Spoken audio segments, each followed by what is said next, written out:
Welcome back to Gaming Grounds. I am your host, Action Jack, and today is a dare I say a dark day for gaming, but one that most of us kind of expected. I'm not going to throw up a whole bunch of videos. Just gonna have to see my ugly mug in this background for me just to kind of get my thoughts out for this video.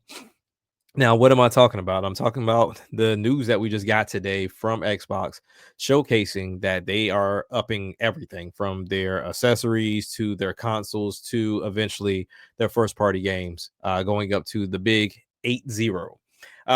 Hey, look, at the Winging It podcast on the Sam Storm Rebirth channel, on Twitter, we told y'all, we told you it was coming.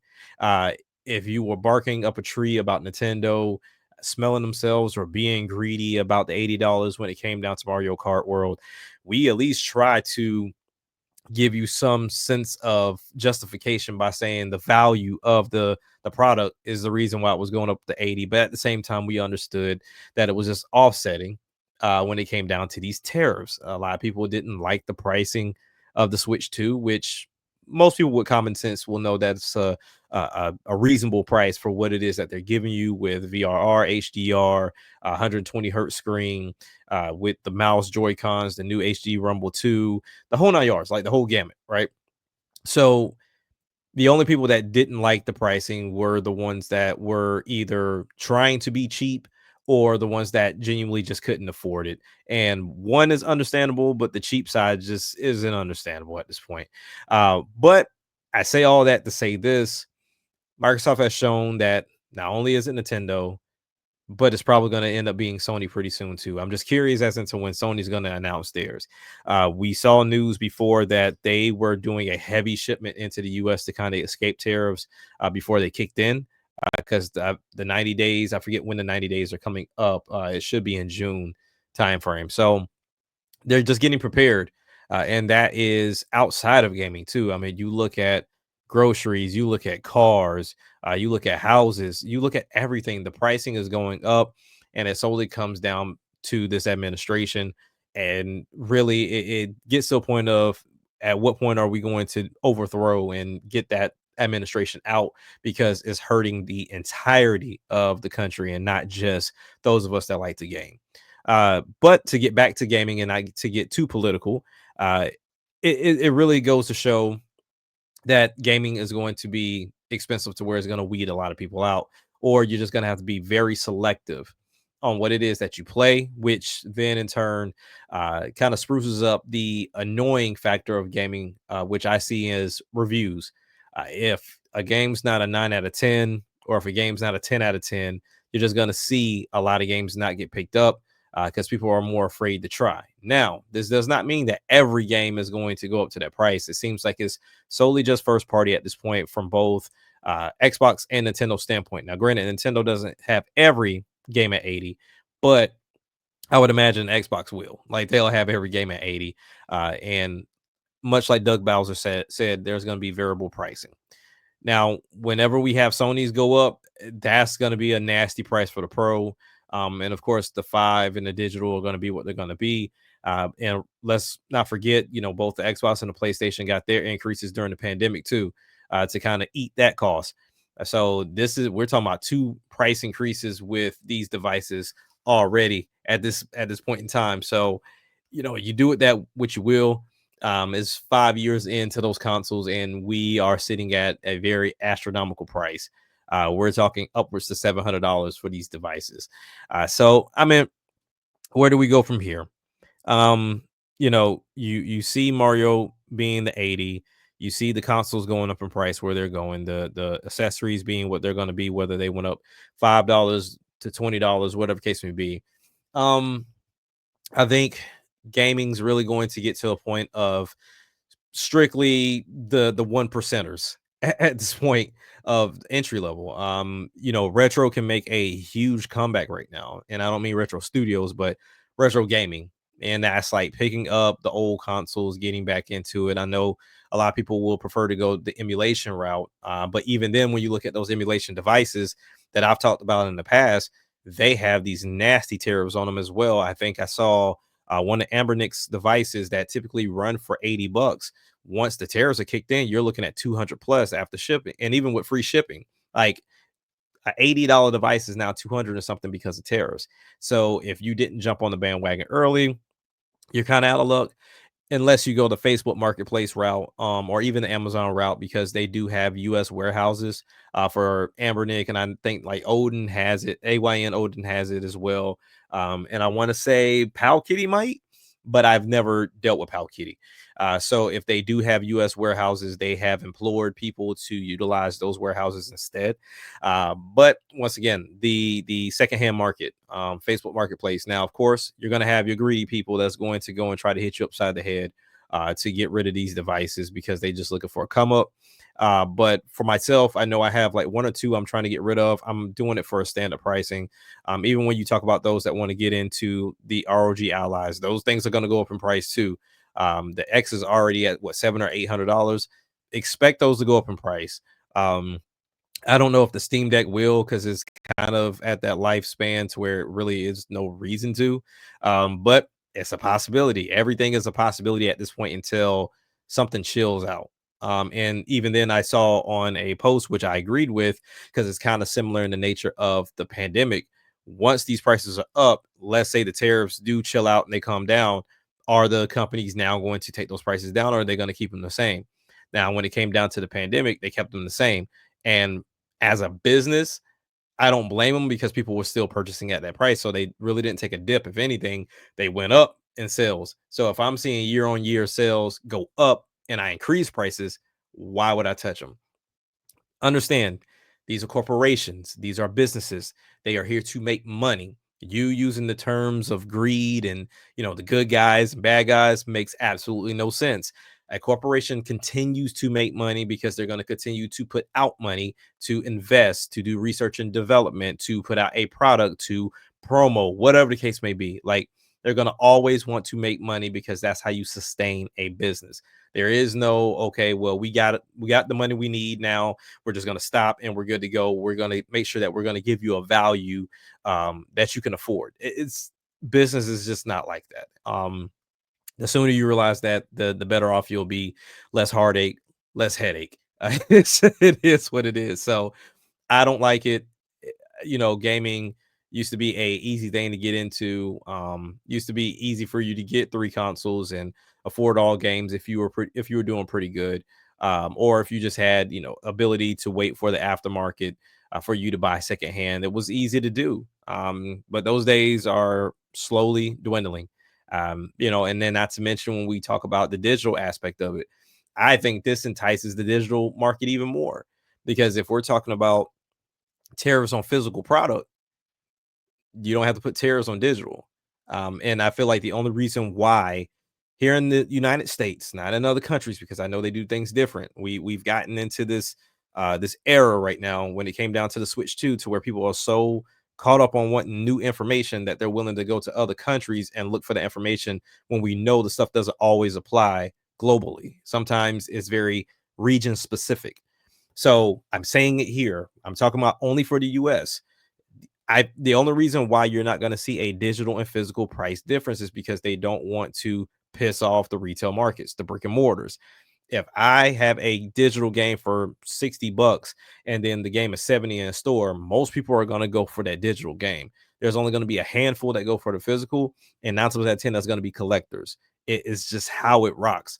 So when you really stop and think about also what Nintendo's doing with the virtual game card, it just leads more into it. So regardless if we were going to go the digital route or not, the tariffs just really influenced it even more. Because if I can get this game cheaper on a digital front, I'm going to go the digital front.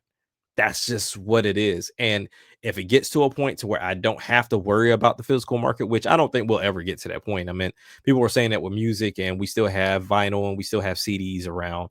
And then you also have people that are kind of reverting back to their physical content, whether it's dumping their physical media and putting it on iPods that they've restored or Zooms that they've restored. People are getting back to physical. Here in Florida, a lot of people tend to go that route as well, due to the fact that we have hurricanes every year. So when you talk about power outages, the physical actually works in your favor, especially when you talk about, okay, when I do have some form of power, but the internet's not up, I just pop in a Blu-ray or a DVD and we're good. We're cooking. No issue there. Same thing when it comes down to gaming. When we talk about the Switch, the physical aspect of it is portable. So once I charge it up, whether I charge it in my car or I get an opportunity to charge it somewhere else, I can now play that game in a physical matter. When it comes down to digital, it's a little bit different, especially when we talk about multiplayer as well. But there is a reason for a lot of people to try to go the physical route, and I understand that. But when we really stop and think about what is getting ready to come, and I've always been a man that prepares for the future. I don't pay attention to other people that talk about it and they're not educated or they're just not in the mix and they're just knee jerk reactors or even fear mongers. I look at the scene myself. I scope it out myself, and we've said for a while, physical is going to be now an alternative opposed to the primary. It's something we've always said.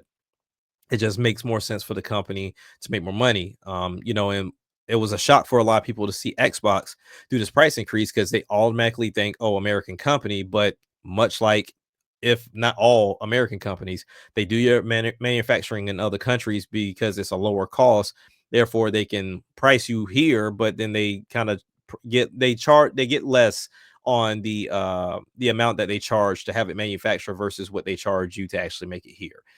Is been that way for years. And that's why the Xbox is made in China. It's like, even though they can't sell for crap within China or Japan, is manufactured there because it's cheaper, and then therefore they can still price you what they price you here and get a bigger profit. So I saw a lot of people like really upset that they did this increase, and it was like, oh, you barely sell, and now you're not going to sell now. This had nothing to do with sales. And like, Microsoft knew they were going to have to do this. Sony's going to have to do it too. I don't care if Microsoft had sold 100 million Xbox Series X's, it was going to happen. I don't care if they only sold 100, it was going to happen. Will Game Pass go up along with it? That one, even though like part of me wants to say yes, it will, I still want to see, because this is a easy way that you come with a lower entry point and make more money because people want to go your route now because they can't afford the physical games or the games in general anymore. This really could be a undercut situation. It just depends on how Microsoft and Xbox plan to play it, because rightfully so, they should increase it. If the games are going up in price, then yeah, I'm pretty sure their payouts to these companies have to go up as well, right? In order for them to get their justified return for putting their games on Game Pass. Not saying that the games can't sell physically, but people are more inclined to go to Game Pass route if it's available. So if I'm Microsoft, I'm looking at this as in, let me wait it out and see how many more subscribers we get, and see if it offsets the cost, to where we got so many subscribers we can afford to take that hit. Similar into the same vein of Valve, the Steam Deck was priced the way it was priced because Valve could eat some of the costs.